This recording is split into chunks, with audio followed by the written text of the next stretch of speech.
ओम अज्ञानतिमिरान्धस्य ज्ञानाञ्जनशलाकया चक्षुरुन्मीलितं येन तस्मै श्रीगुरवे नमः। हे कृष्ण करुणा सिंधु दीनबन्धो जगत्पते गोपेश गोपिका कांत राधा कांत नमस्तुते। जयतां सुरतोर्पंगोर मम मंदमतिर्गति मत सर्वस्वपदाम्भोज राधा मदन मोहनौ। तप्त कांचन गौरांगी राधे वृंदावनेश्वरी वृषभानुसुते देवी प्रणमामि हरिप्रिय।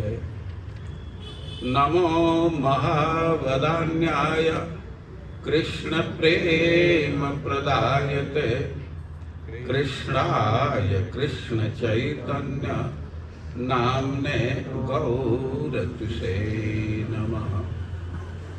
श्री चैतन्य मनोभीष्टं स्थापितं येन भूतले सोऽयं रूपः कदा मह्यं ददाति स्वपदान्तिकम्। वाञ्छाकल्पतरुभ्यश्च कृपा सिन्धुभ्यैव च पतितानां पावनेभ्यो वैष्णवेभ्यो नमो नमः। जय श्री कृष्ण चैतन्य प्रभो नित्यानंद श्री अद्वैत गदाधर श्रीवासादि गौर भक्तवृंद। हरे कृष्ण कृष्ण कृष्ण हरे हरे हरे राम राम राम हरे हरे।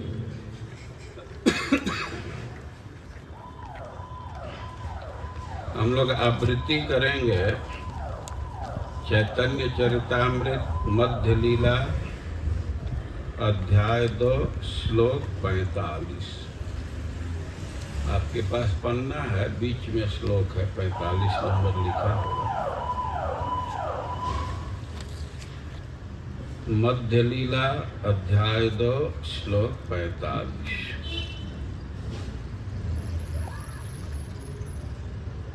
ओम नमो भगवते वासुदेवाय। ओम नमो भगवते वासुदेवाय। ओम नमो भगवते वासुदेवाय। ओम नमो भगवते वासुदेवाय। ओम नमो भगवते वासुदेवाय। ओम नमो भगवते वासुदेवाय। न प्रेम गंध अस्ति दरा अपि में हरौ क्रंदामि सौभाग्यभरं प्रकाशितुं वंशी विलासी आनन लोकनम बिना विभर्मे यत् प्राणपतंगान वृथा न प्रेम गंधोस्ति दरापि मे हरौ।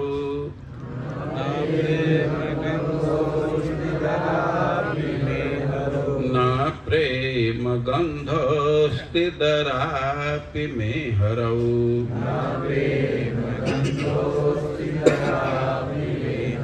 क्रंदामि सौभाग्यभरं प्रकाशितम्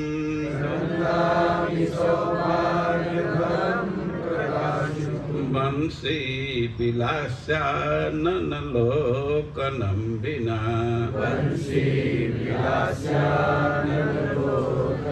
विना बिभर्मयत प्राण पतंग कान्वृथा विभर्मयत प्राण पतंगकान् न प्रेम गंधोस्तिदरापि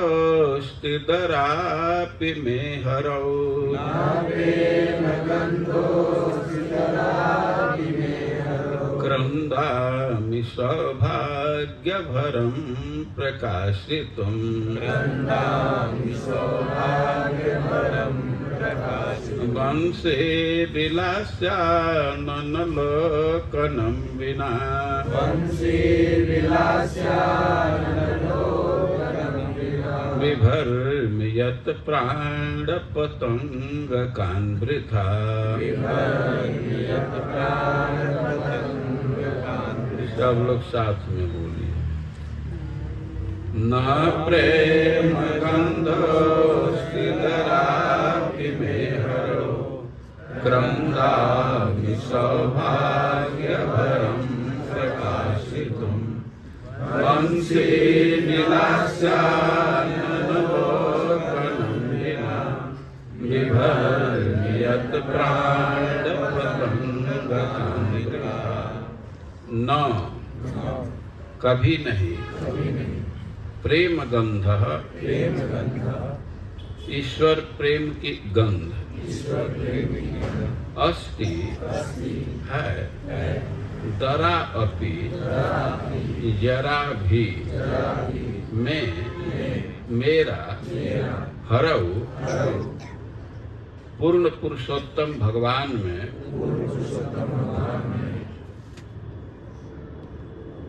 क्रंदामि मैं रोता हूँ सौभाग्य भरम मेरे सौभाग्य की सीमा प्रकाशित प्रदर्शित करने के लिए बंसी विलासी महान बंसी वादक के आनंद मुख पर लोकनम देखे बिना विभर्मी मैं उठाता हूँ यत क्योंकि प्राण पतंग का मेरा पतंगों जैसा जीवन वृथा व्यर्थ। अनुवाद श्रील प्रभुपाद के द्वारा। श्री चैतन्य महाप्रभु ने आगे कहा, हे मित्रों, मेरे हृदय में रंच मात्र भी भगवत प्रेम नहीं है। जब तुम लोग मुझे विरह में रोते देखते हो तो मैं अपने परम सौभाग्य का मात्र झूठा प्रदर्शन कर रहा होता हूँ। निसंदेह मुरली बजाते हुए कृष्ण के सुंदर मुख मंडल का दर्शन किए बिना मैं एक कीट की तरह व्यर्थ जीवन व्यतीत कर रहा हूँ। जगत गुरु श्रील प्रभुपाद की जय।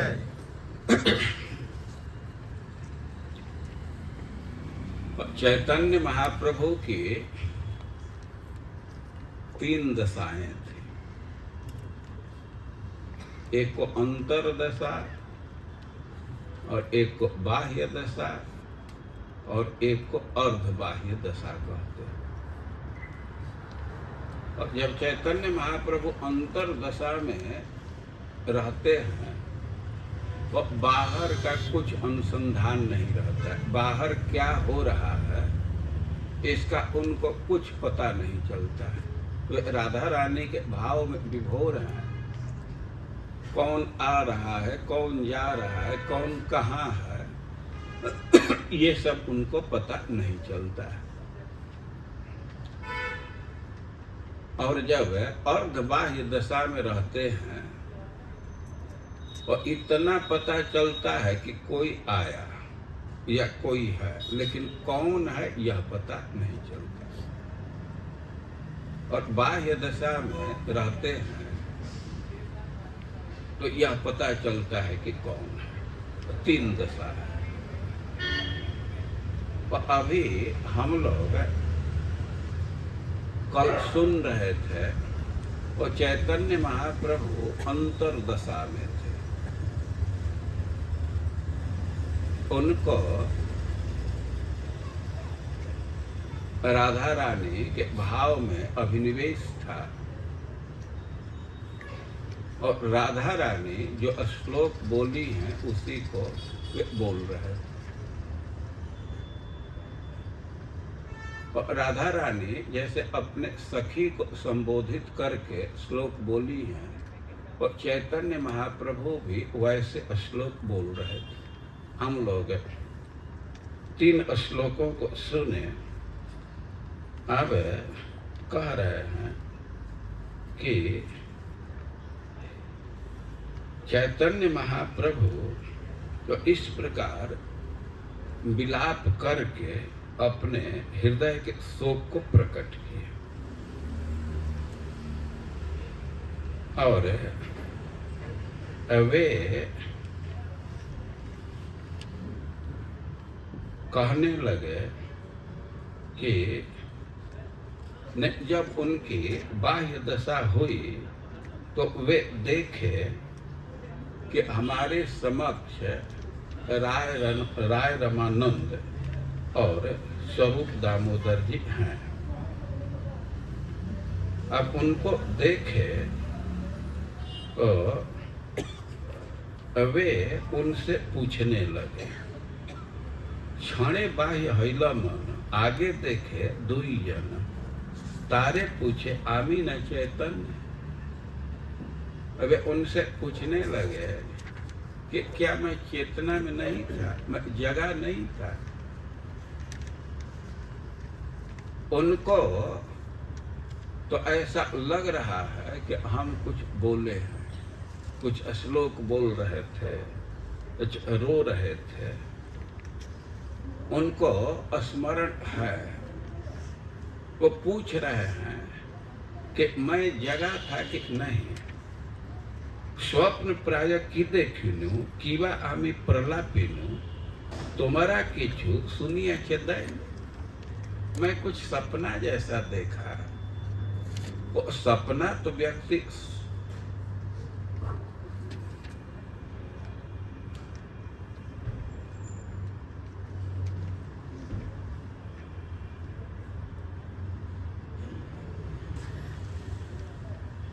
कथा रोकने से कुछ लाभ नहीं होता है।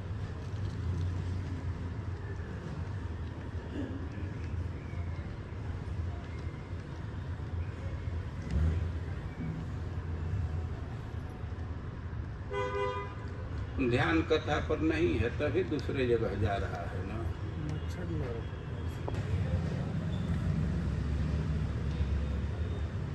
डिस्टर्ब नहीं करना चाहिए कथा में। अपने नहीं सुनना है, कहीं किनारे बैठ जाना चाहिए। बहुत लोग सुन रहे हैं, बहुत लोग इसमें सुन रहे हैं ना, उनको अच्छा लग रहा है।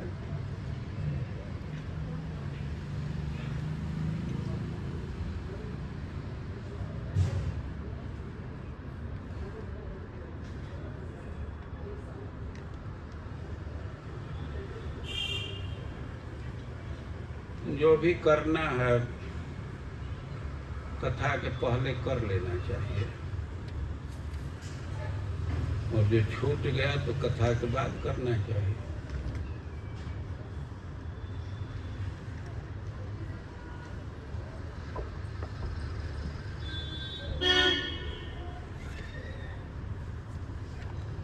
क्या कह रहा था मैं तो भूल गया।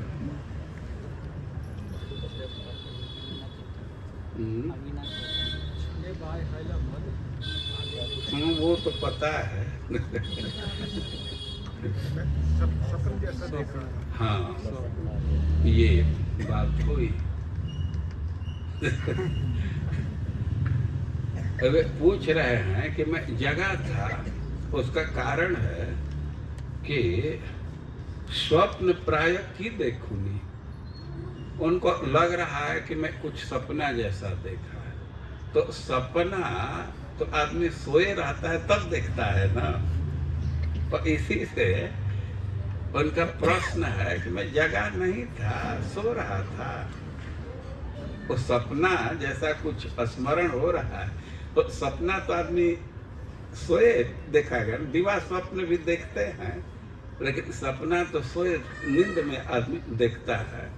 तो वही पूछ रहे हैं कि क्या मैं नींद में था कि जगा हुआ था। किवा आमी प्रलापिनु, कुछ है मैं सपना में ही लगता है कुछ बोला भी, प्रलाप किया। तो तुम्हारा किचु सुनिए छे दैन्य। आप लोग हमारे दैन्य दीन वचन को सुने क्या। वे राय रमानंद और स्वरूप दामोदर से पूछ रहे हैं क्या आप लोग कुछ सुने। तो उनको तो लगा कि ये लोग सुने हैं। तो अब उनको कहने लगे कि सुना मोरा प्राणेर बांधव, नाही कृष्ण प्रेम धन, दरिद्र मोर जीवन। कहे कि हम में कृष्ण प्रेम नहीं है और जीवन का सबसे बड़ा धन यह। जो कृष्ण प्रेम से रहित है उसका जीवन निर्धन है। सुना मोरा प्राणेर बांधव, नाही कृष्ण प्रेम धन, दरिद्र मोर जीवन। हमें कृष्ण प्रेम नहीं है तो हमारा जीवन दरिद्र है। देहेंद्रिय वृथा मोर सब, और हमारा देह इंद्रिय सब कुछ बेकार है। और पुनः कहे हाय हाय सुन स्वरूप राम राय, यही मोरा हृदय निश्चय। अभी प्रेम नहीं है, हमारा जीवन धन से रहित है, निर्धन है। ऐसा कहने पर तो कोई कहेगा ना कि किस आधार पर इस बात को कह रहे हैं। तो कह रहे हैं कि सुना यही मोरा हृदय निश्चय। हम जो निश्चय किए हैं, जो डिसीजन लिए हैं या कंक्लूजन दिए हैं, तो वह हमें बतला रहा। सुनी करह विचार, है न कह सार, ये तो बभी श्लोक उच्चार है कि मैं अपना डिसीजन बोल रहा, आप लोग इसको सुनिए है और इस पर हाँ ना कुछ आप भी बोलिए, कुछ कमेंट कीजिए। तो वे श्लोक बोले क इह अवरहि अम्पेमम हि होई, मानुषे लोये जय होई कस बिरहे, होतास्मि को जियई। आपके पास श्लोक नहीं दिया, जगह कम था और कुछ इसका मतलब भी नहीं दिख रहा है। ये संस्कृत भाषा में नहीं है, ये प्राकृत भाषा में है। ये कोई पूछेगा कि ये क्या होता है। प्राकृत और संस्कृत। संस्कृत मतलब जिसका संस्कार किया गया है। जैसे बाजार से साग लाते हैं, सट्टी से साग ला दिए तो उसी को तुरंत बना देते हैं, संस्कार करते हैं। साग लाए तो बंडल में रखे रहते हैं, उसको खोलते हैं। कोई सड़ा हुआ पत्ता है तो उसको निकालते हैं, कुछ घास है तो उसको अलग करते हैं, और उसी को संस्कार कहा जाता है। साधु समाज में आज भी यह शब्द प्रचलित है। तो जो बंडल उठा करके लाए तो प्राकृत है, और उसको कढ़ाई में डालने के पहले काट कूट करके कुछ ठीक कर दिए तो संस्कृत है। संस्कृत भाषा उत्कृष्ट है और जो लोग बोल चाल के भाषा में प्रयोग करते थे उसको प्राकृत कहते हैं। तो बहुत सारे ग्रंथ अभी प्रकृत में हैं या उससे बढ़ कर के पाली हुआ फिर संस्कृत हुआ। हमें बहुत भाषा के इतिहास का ज्ञान नहीं है। तो इसका अनुवाद श्रील प्रभुपाद जी लिख रहे हैं कि छल रहित भगवत प्रेम इस भौतिक जगत में संभव नहीं है। यदि ऐसा प्रेम है तो उसमें विरह नहीं हो सकता, क्योंकि विरह में कोई जीवित नहीं रह सकता। तात्पर्य इस श्लोक ने, यह श्लोक प्राकृत भाषा में है, इसका सही संस्कृत रूपांतर होगा कैतव रहितम प्रेमा नहीं भवति मानुषे लोके यदि भवति कस्य विरहो विरहे सत्यपिको जीवति। इसका संस्कृत रूपांतरण भी किया गया है। तो कह रहे हैं कि कैतव रहितम प्रेमा नहीं भवति मानुषे लोके, है कि मनुष्य लोक में तो प्राय निष्कपट प्रेम नहीं होता है।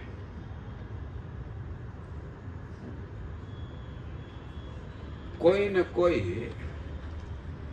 अपने तरफ ध्यान रहता है, भगवान की भक्ति करते हैं, लेकिन प्राय निष्कपट प्रेम नहीं है, शुद्ध प्रेम नहीं है। और यदि भवति कस्य, किसी का यदि शुद्ध प्रेम हो गया तो उसका कृष्ण से विरह नहीं होगा, और कदाचित विरह हो गया तो वह जीवित नहीं रहेगा। तो यह स्टैंडर्ड दे रहे हैं, शुद्ध प्रेम को नापने के लिए ये स्टैंडर्ड है। शुद्ध प्रेम प्राय मनुष्य समाज में नहीं है। वो तो भगवान के जो परिकर हैं, नित्य परिकर हैं, उनमें है। और कहीं कहीं देखा जाता है प्रेम विकसित हो जाता है, और यदि प्रेम है तो विरह नहीं होगा, और कदाचित विरह हो गया, कृष्ण से दूर हो गए तो जीवित नहीं रहेंगे।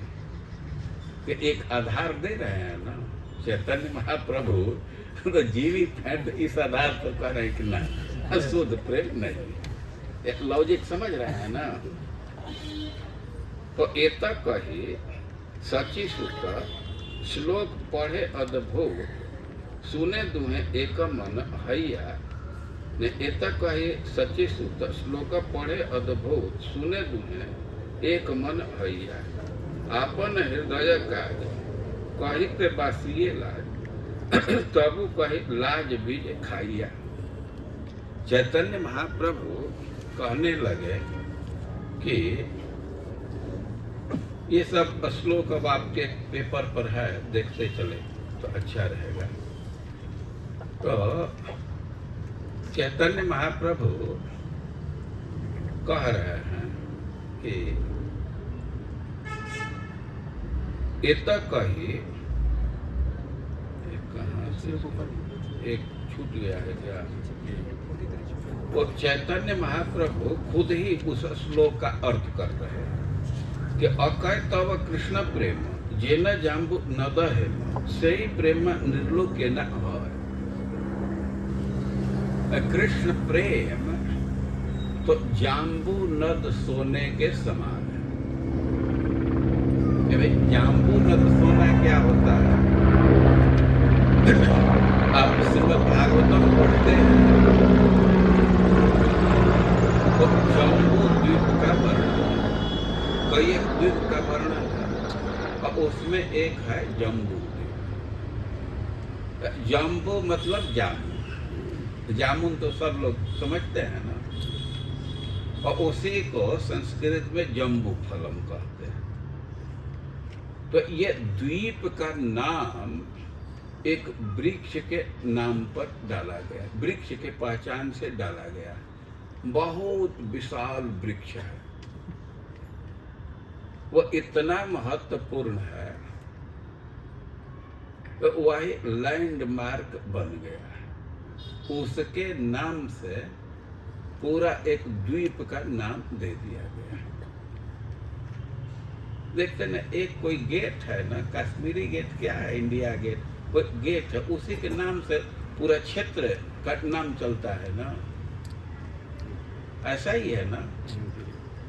तो एक वृक्ष के नाम से ये पूरा द्वीप का नाम, वे कैसा वृक्ष है,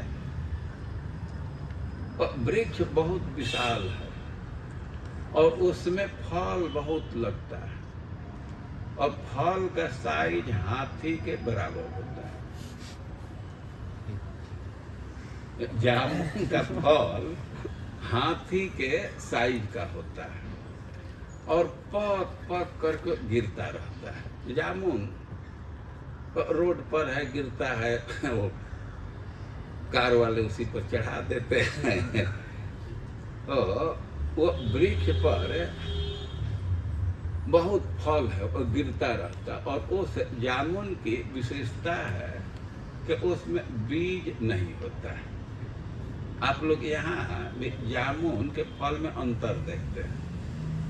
कोई कोई तो जामुन है कि उससे थोड़ा ही कम बीज ही होता है, कटजामुनिया कहते हैं।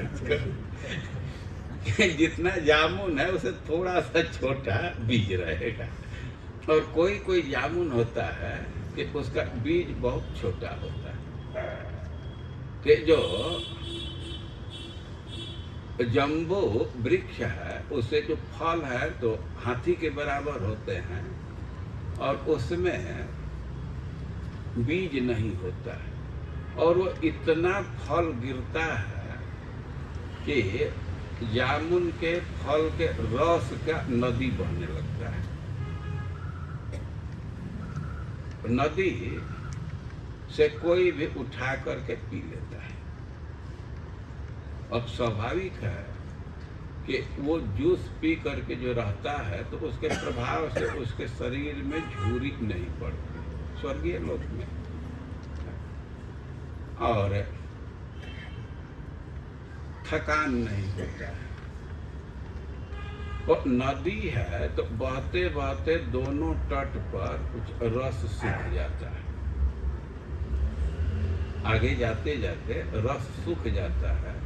अब रस सूख गया तो खूब सुंदर सोना बन जाता है, और उसी को जाम्बू नद सोना कहते हैं। जो हम लोगों के पास सोना है तो उससे बहुत अंतर होता है, उसके आगे बहुत फीका है, और सबसे अच्छा सोना माना जाता है जाम्बू नद सोना।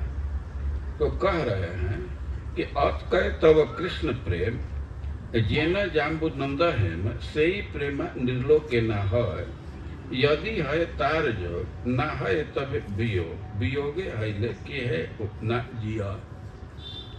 यदि ऐसा प्रेम हो जाए और कृष्ण का वियोग नहीं होगा, और कदाचित वियोग होगा तो जीवित नहीं रहेगा व्यक्ति।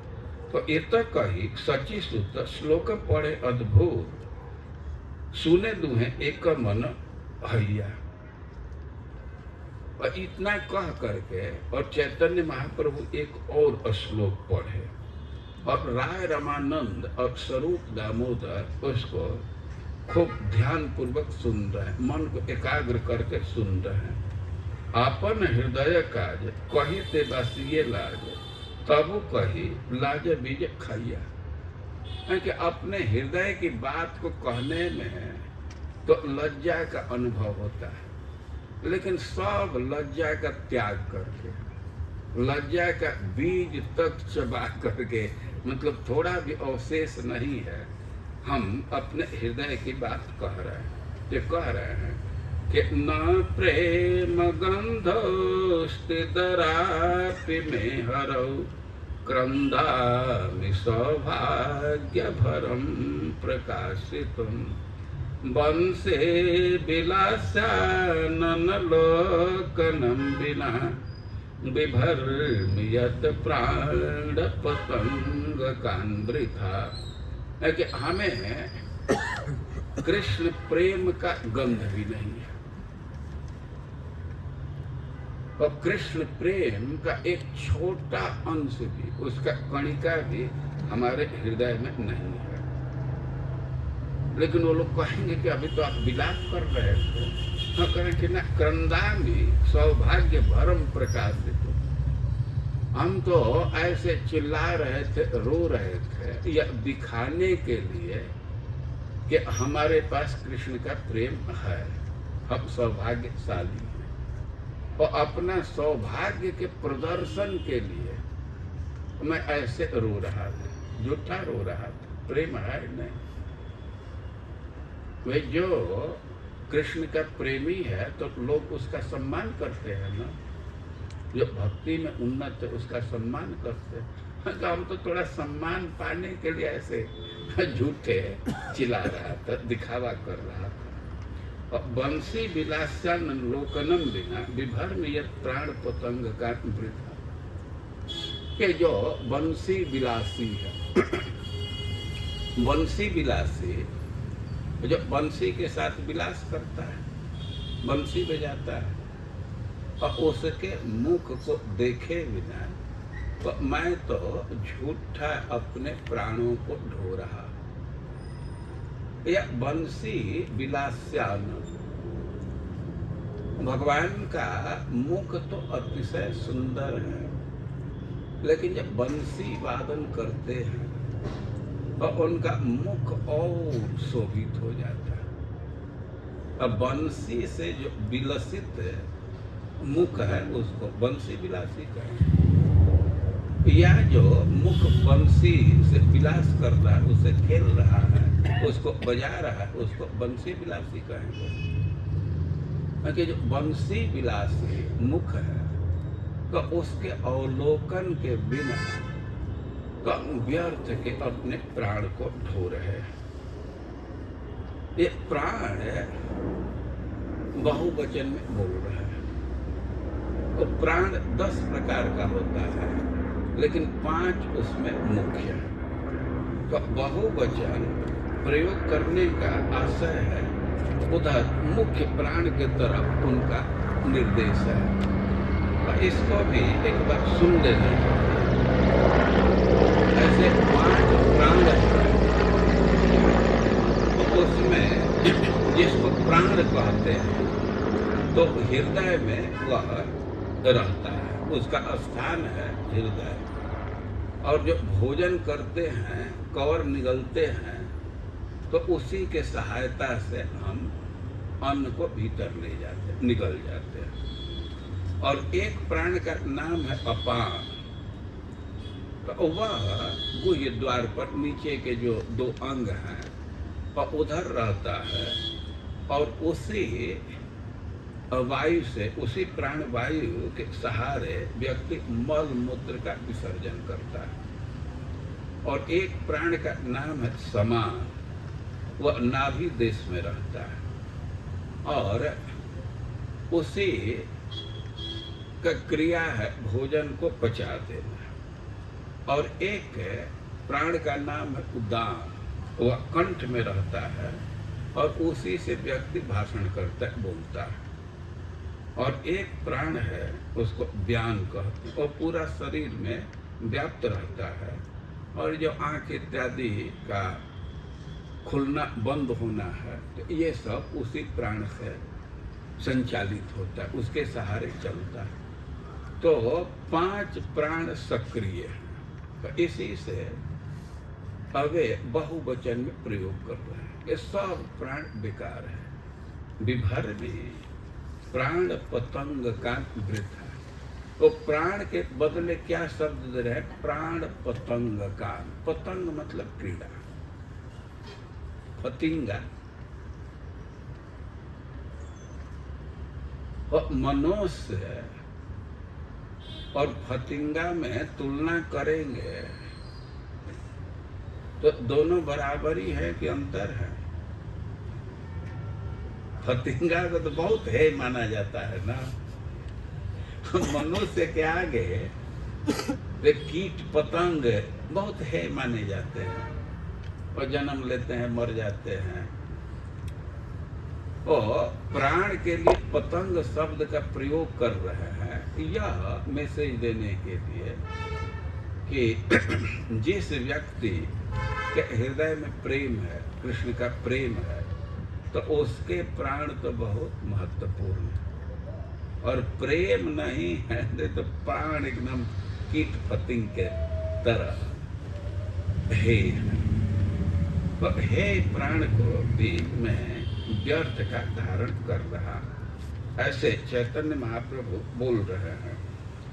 और दूरे शुद्ध प्रेम गंध, कपट प्रेमेरा बंध, सेह मोरा नाही कृष्ण पार। अरे कि शुद्ध प्रेम की बात तो दूर है, और जो कपट प्रेम है उसका भी बंधन नहीं। वे एक स्थिति है कि व्यक्ति कृष्ण की सेवा करता है लेकिन अपना स्वार्थ उसमें कुछ नहीं होता है, तो उसको शुद्ध प्रेम कहेंगे। और एक स्थिति है कि व्यक्ति भगवान से प्रेम करता है लेकिन कुछ लाभ की अपेक्षा होती है, कुछ हमको प्राप्त हो जाए, वो किसी अभिलाषा से भगवान के भक्ति कर रहे हैं, तो यह कोई बहुत भारी दोष नहीं है। अब भारी दोष क्या, इसमें कोई दोष नहीं है। जो धन के लिए या स्वास्थ्य के लिए या संकट को दूर करने के लिए अभी भगवान से प्रेम कर रहे हैं तो उनकी भी भगवान प्रशंसा की है। और चैतन्य महाप्रभु कह रहे हैं कि शुद्ध प्रेम की बात तो दूर है, जो कामना पर आधारित प्रेम है और उसका भी कृष्ण के चरण से बंधन नहीं, उस आधार पर भी कृष्ण के चरणों में प्रेम नहीं है। तबे जे करी क्रंदन स्वसौभाग्य प्रख्यापन करी इहा जानी निश्चय। अब फिर भी मैं रो रहा हूँ तो अपने भाग्य को दिखाने के लिए, जगत में लोग समझे कि प्रेमी है, इस बात की स्थापना के लिए मैं कर रहा हूँ। यह आप लोग निश्चय समझिए। और सिद्धांत दे रहे हैं कि जाते बंसी ध्वनि सुख, नाते किसे चांदस मुख, अद्यपि नाही का आलम्बन। और कह रहे हैं कि जाते बंसी ध्वनि सुख,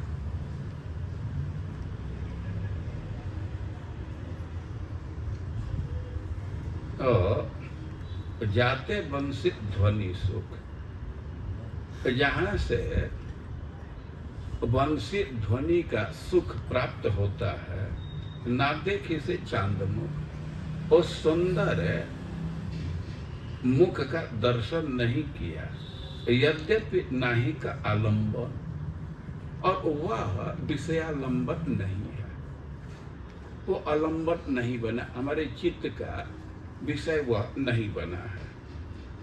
तो निज देह करी प्रीत केवल कामेरे रीत, प्राण कीटेर करिए धारण।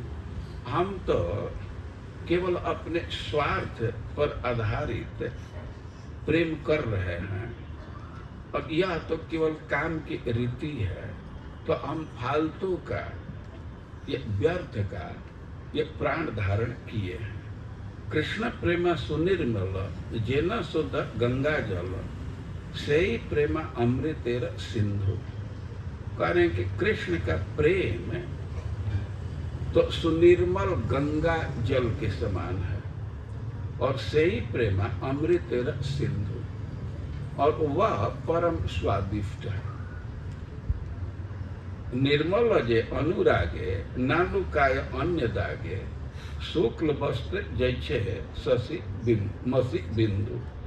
कह रहे हैं कि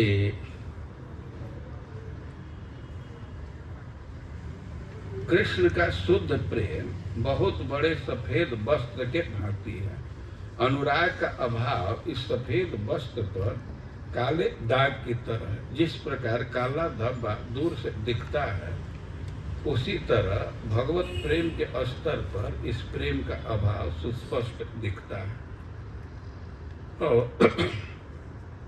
समझा रहे हैं कि जो शुद्ध प्रेम है तो शुद्ध गंगा जल के समान है।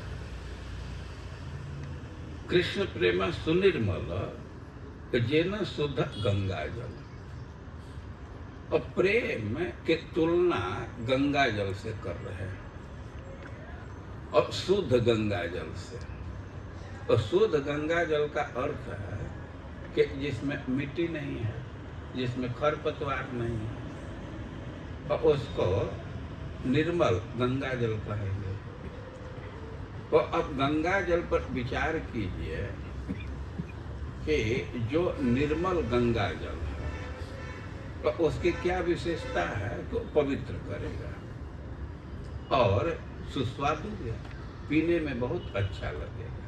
तो इसकी तुलना भक्ति से कर रहे हैं, प्रेम से कर रहे हैं। तो इसका आशय यह है कि यदि स्वार्थ पर भी आधारित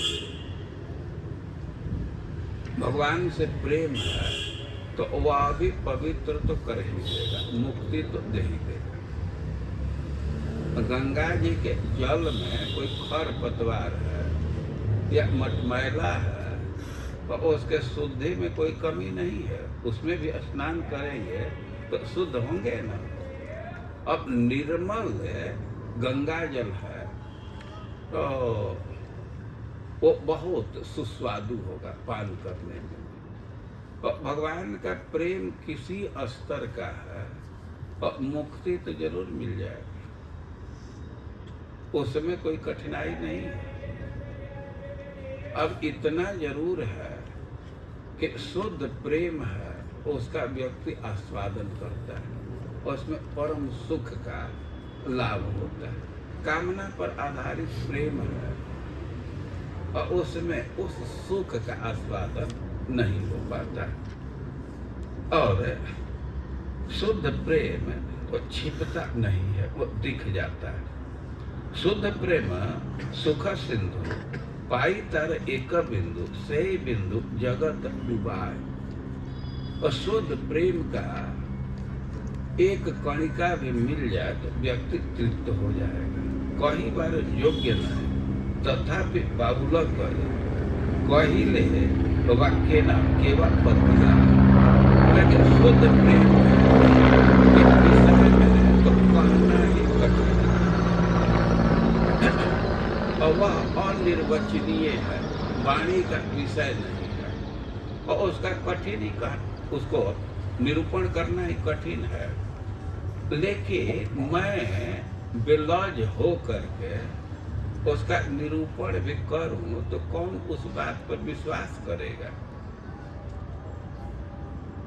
तो यही मत दिने दिने स्वरूप रामानंद सने निज भाव करे न विदित।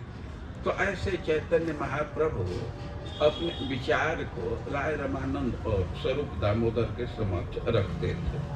वो प्रेम के विषय में कह रहे हैं कि बाह्य विश्व ज्वाला है, भीतर आनंदमय कृष्ण प्रेम अद्भुत चरित्र। कृष्ण प्रेम का विचित्र चरित्र है। बाहर से तो विष के ज्वाला के समान कष्टदायी दिखता है और भीतर आनंद की धारा बहती है। बाह्य विश्व ज्वाला है, भीतर आनंदमय कृष्ण प्रेम अद्भुत चरित्र। और यही प्रेम आस्वादन तप्त इच्छु चरवण मुख ज्वले न जाय त्यजन।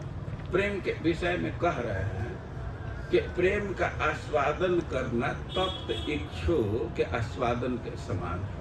तप्त इच्छु, इच्छु कहते हैं ऊख को, गन्ना को। और जहाँ गुड़ बनाया जाता है और वहाँ आग को थोड़ा ठीक करने के लिए कि प्रज्वलित रहे तो उस गन्ना का ही उपयोग करते हैं। वे गुड़ बनाने का पद्धति है कि ऊख से रस निकालते हैं और रस को गर्म करते करते करते इतना गाढ़ा कर देते हैं कि भेली बंध जाए। और भेली बांधना है, गुड़ बनाना है, तो प्राय प्राय कृषक वो उसी का सहारा लेता है। पहले से जो रस निकालने में उसका हे अंश चेपुआ कहते हैं, तो वो निकला उसको सुखा देते हैं। अब सुखा दिए तो वही ईंधन का काम करेगा। एक बार तो अलग से ईंधन लाना पड़ता है, सरसों का डंठल लावे जैसे, लेकिन फिर लगभग वो एक कराह गुड़ बनाने के लिए वो चेपुआ जो ऊख का त्याज अंश है वही पूरा हो जाता है। लेकिन वो चेपुआ कभी कभी एक पर गंज जाता है तो ठीक से आग प्रज्वलित नहीं होती है, तो उसको थोड़ा हिलाने उलाने के लिए गन्ना का ही प्रयोग करते हैं। वो गन्ना को आग में डाल रहे हैं बार बार तो तप्त हो जाता है। और वो किसान लोग तो एक गन्ना को लिए हैं, जब तक गुड़ तैयार नहीं हो गया, रस गाढ़ा हो गया, करा को उतार दे तो उनका उस गन्ना में कोई इंटरेस्ट नहीं रहता। लेकिन दूसरे लड़के उसको बहुत चाव से लेते हैं, वो फेंक दे तो दौड़ करके लेते हैं। अब उस गन्ना की क्या स्थिति है कि बहुत देर तक आग में रहा है तो उसका रस गाढ़ हो गया है ना, उसका रस गाढ़ हो गया तो दूसरे गन्ना से वो ज्यादा मीठ लगता है। लेकिन चूसने में तो जीवा जलता है और चूसना कठिन होता है। हम लोगों को तो प्रैक्टिकल अनुभव है, हम लोग कई एक बार उसको चूसे हैं और चूसने में जीव लेकिन बड़ा मीठा लगता है, दूसरे गन्ना से मीठा, तो उसको छोड़ते नहीं है लड़के, भले मुख जले लेकिन धीरे धीरे चूसते रहते हैं। और चैतन्य महाप्रभु यही उदाहरण दे रहे हैं कि कृष्ण प्रेम का आस्वादन मतलब तप्त इच्छु का चरमन, कि बाहर से बहुत कष्ट और भीतर आनंद का धारा। तो बाह्य विश्व ज्वाला है, भीतर आनंदमय कृष्ण प्रेम अद्भुत चरित्र। यही प्रेम आस्वादन तप्त इच्छु चरवण मुख ज्वले न जाय त्यजन। मुख जलता है लेकिन फिर भी बच्चे उसको छोड़ते नहीं हैं, वो इतना स्वादिष्ट होता है और उसका त्याग नहीं करते। सही प्रेम जार मने तार विक्रम सही जाने, दिशा मृत एकत्र मिलन। और एक बात कह रहे हैं कि यह प्रेम जिसके हृदय में उदित होता है तो वही उसके प्रेम के प्रभाव को समझ पाता है कि विष और अमृत को एक जगह मिला दिया गया। और चैतन्य महाप्रभु अपने इस सिद्धांत के सपोर्ट में एक श्लोक उद्धृत कर रहे हैं। तो श्लोक बड़ा प्रसिद्ध है। पीड़ा भे नव काल कोट कटुता गर्वस्य निर्वासनो। आपके पेपर में नहीं है, अब एक ही श्लोक बाहर जा रहा था तो मैं मना कर दिया। पीड़ा भी नव काल कोट कटुता गर्वस्य निर्वासनो निसंदेन मुदा सुधा मधुरिमा हंकार संकोचन प्रेमा सुंदरी नंद नंदन परो जागृत जयंतरे ज्ञायन्ते स्फुटमस्य वक्र मधुरास तेनैव विक्रांतयः। तो श्लोक विदग्ध माधव नाटक का है और इसको पौर्णमासी जी बोल रही हैं नांदी मुख से। राधा रानी के स्थिति को दिखाने के लिए भी बोल रहे हैं। और प्रेम के विषय में पौर्णमासी जी कह रहे हैं कि पीड़ा भी नवकाल कूट कटुता गर्वस्य निर्वासना। ये प्रेम में इतना कष्ट होता है कि करैत सांप के बच्चा का विष, बच्चा करैत सांप का विष भी फीका है।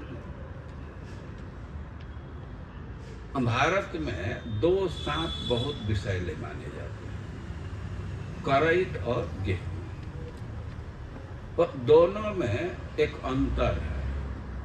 ये गेहुअन सांप का उम्र जितना बढ़ेगा उतना उसका विष बढ़ेगा, और करैत सांप की विशेषता है कि जितना उसका उम्र कम है और उतना अधिक विष रहेगा। और हम लोग तो गांव में खूब सुने थे, अरे करैत के बच्चा, करैत के मर मारा करैत के बच्चा। उस समय कुछ समझदारी नहीं थी, इस श्लोक को पढ़े तो हम समझ में आए कि अच्छा ये बात है।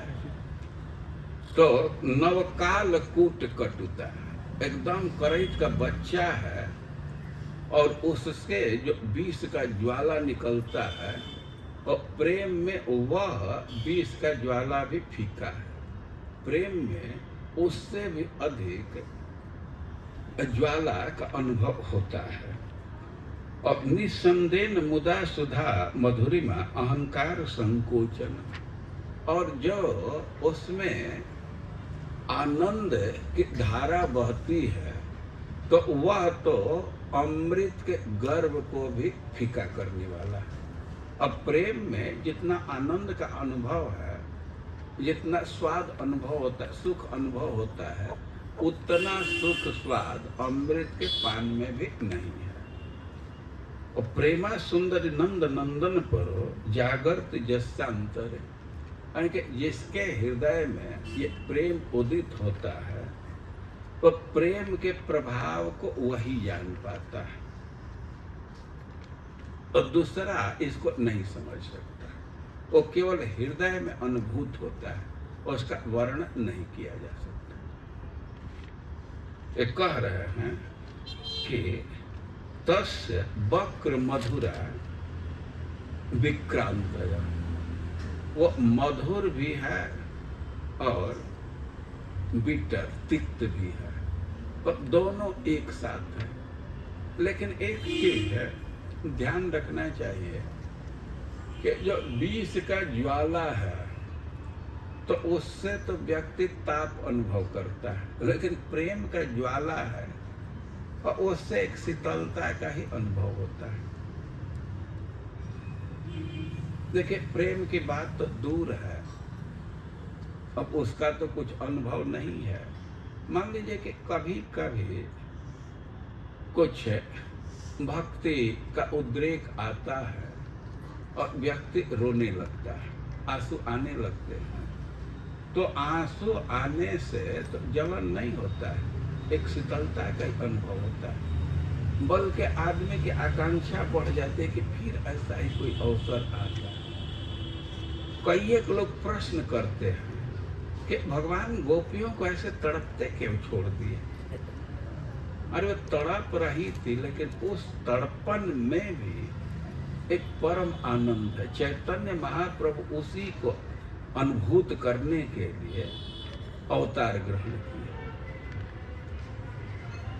लेकिन बाहिर विषेर ज्वाला, वो बाहर से तो ऐसा लगता है कि भयंकर विष का ज्वाला है। चैतन्य महाप्रभु रोते थे और पिचकारी जैसा अश्रु निकलते थे। कोई विधवा उतना विलाप नहीं कर सकती जितना करुण विलाप चैतन्य महाप्रभु करते थे। और चैतन्य महाप्रभु अवसर पा करके प्रेम तत्व का निरूपण कर रहे हैं। अवसर आ गया कि वे तो अंतरदशा में थे, क्या क्या बोले थे। बाह्य दशा हुई तो देखे कि सामने दोनों बैठे हैं, तो ये भी जान गए होंगे, तो अपना दैन्य कहने लगे कि हम तो झूठे ऐसे रो रहा था, तुम लोग कंफ्यूज मत होना कि प्रेम में। तो भक्ति होने पर स्वाभाविक दैन्य आ जाता है। तो ऐसे चैतन्य महाप्रभु वे बतला रहे। और फिर आगे प्रसंग बदल रहा है, तो इसको हम लोग सुबह पढ़ेंगे। लेकिन जो चैतन्य महाप्रभु के शब्द हैं तो एक बार इसकी आवृत्ति करेंगे। तो ये प्रारंभ हो रहा है 43 नंबर से। तो आप लोग एक बार पीछे से बोलिए। अकैतव कृष्ण प्रेम जेन जाम्बु नद हेम सेयि प्रेम नृलोके नहय।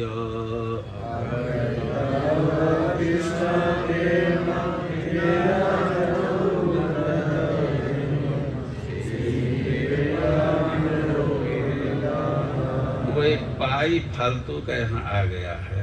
अकैतव कृष्ण प्रेम जेन जाम्बु नद हेम सेयि प्रेम नृलोके नहय।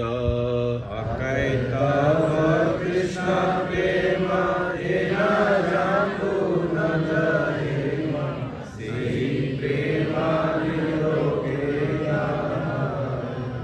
यदि हय तार जोग न हय तब वियोग वियोग हइले केह न जियय।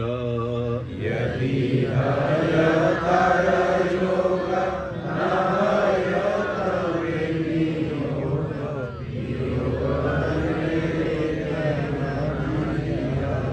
इत कहि सचि सुत श्लोक पढ़े अद्भुत सुने दुहे एक मन हैया।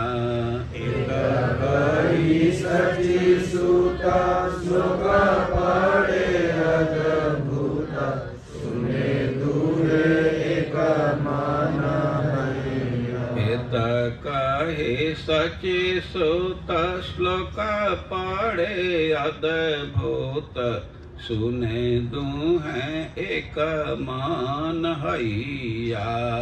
इत कहि सचि सुत श्लोक पढ़े अद्भुत सुने दुहे एक मन हैया। अपन हृदय काज कहिते बासिए लाज तबु कहि लाज बीज खाइया। अपन हृदय काज कहिते बासिए लाज तबु कहि लाज बीज खाइया। न प्रेम गंध स्थिदरापि में हरौ न प्रेम गंध स्थिदरापि में हरौ। क्रंदामि सौभाग्य भरम प्रकाशितुं। क्रंदामि सौभाग्य भरम प्रकाशितुं। वंशे विलास्यानन लोकनं विना। वंशे विलास्यानन लोकनं विना। विभर्मि यत् प्राणपतंगकान् वृथा। विभर्मि यत् प्राणपतंगकान् वृथा। दूरे शोध प्रेम गंध कपट प्रेमेर बंध सेह मोरे नहीं कृष्ण पाय। दूरे शोध प्रेम गंध कपट प्रेमेर बंध सेह मोरे नहीं कृष्ण पाय। पाय मतलब चरण पांव।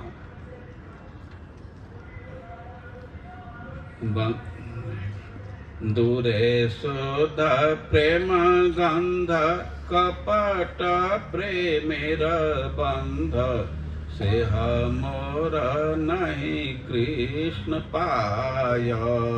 दूरे शोध प्रेम गंध कपट प्रेमेर बंध सेह मोर नहीं कृष्ण पाय। तबे ते करि क्रंदन स्वसौभाग्य प्रख्यापन करी इहा जानीह निश्चय। तबे करि क्रंदन स्वसौभाग्य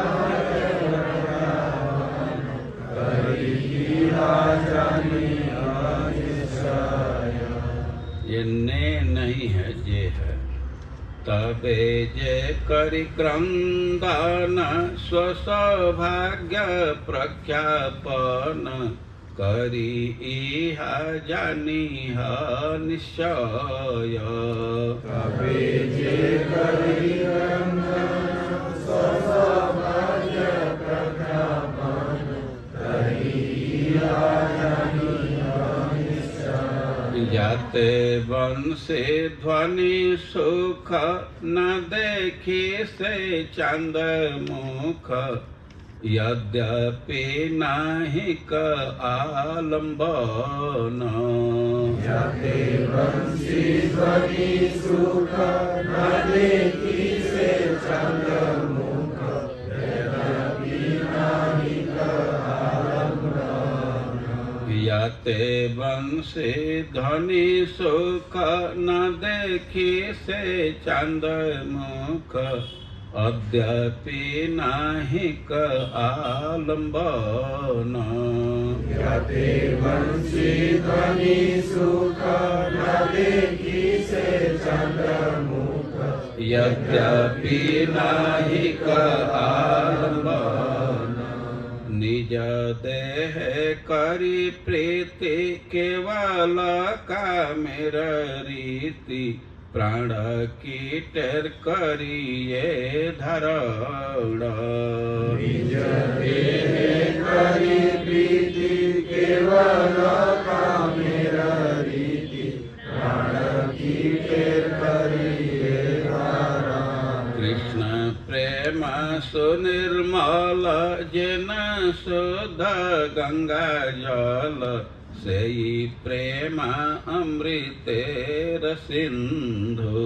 कृष्ण प्रेम सुनिर्मल येन शुद्ध गंगा जल सेई प्रेम अमृतेर सिंधु। निर्मल से अनुरागे न लुकाय अन्य दागे शुक्ल वस्त्रे यैछे मासि बिंदु। निर्मल से अनुरागे न लुकाय अन्य दागे शुक्ल वस्त्रे यैछे मासि बिंदु। निर्मल से अनुरागे न लुकाय अन्य दागे शुक्ल वस्त्रे यैछे मासि बिंदु। निर्मल से अनुरागे न लुकाय अन्य दागे शुक्ल वस्त्रे यैछे मासि बिंदु। सुध प्रेम सुख सिंधु पाई तार एक बिंदु सेई बिंदु जगत डुबाय। सुध प्रेम सुख सिंधु पाई तार एक बिंदु सेई बिंदु जगत डुबाय। शुद्ध प्रेम सुख सिंधु पाई तार एक बिंदु सेई बिंदु जगत डुबाय। शुद्ध प्रेम सुख सिंधु पाई तार एक बिंदु सेई बिंदु जगत डुबाय। कहिवार योग्य नय तथापि बाहुले कय कहिले वाक्य बापतियाय। कहिवार योग्य नाय तथापि बाहुले कय कहिले वाक्य बापतियाय। एतमत दिन दिन स्वरूप रामानंद सने निज भाव करे न विदित। मत दिने दिने स्वरूप रामानंद सने निज भाव करे न विदित। मत दिन दिन स्वरूप रामानंद सन निज भाव करे न विदित दिने दिने स्वरूप